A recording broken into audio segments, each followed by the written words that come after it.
Good Sunday morning. Luke chapter 14.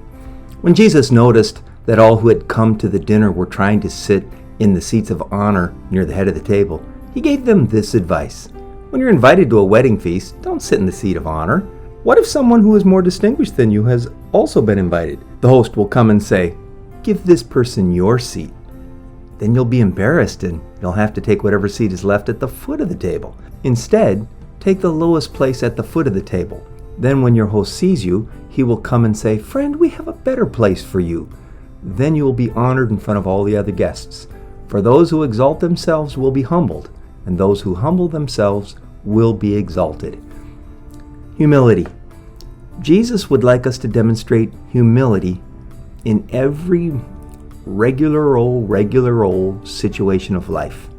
My first thought was that Jesus wouldn't concern himself with everyday regular old stuff. I mean, we know that he more than once rebuked Pharisees for their attention to every infinitesimal detail of religious law. Jesus steered away from teaching about petty regulations. He didn't try to prescribe details of behavior. Instead, he tried to convey divine principles that led to a holy and loving spirit. And he knew this would invariably yield proper conduct. But Jesus, he would not have us think he's indifferent to the way we act in everyday regular old situations. He could be much displeased by a small act of arrogance, and he could be deeply moved by an act of simple generosity.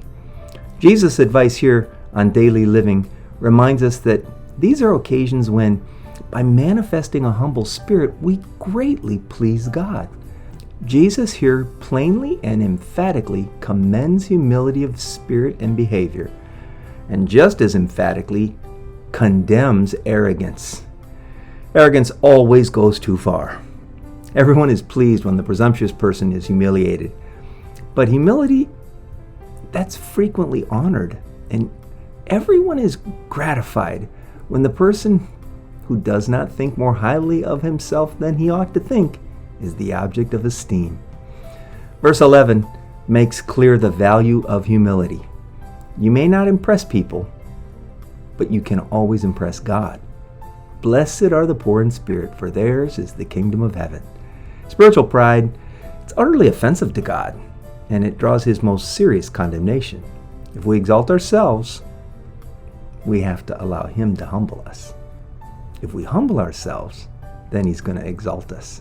He'll treat us as children. He'll make us his heirs. He'll raise us up and seat us with him in heavenly places.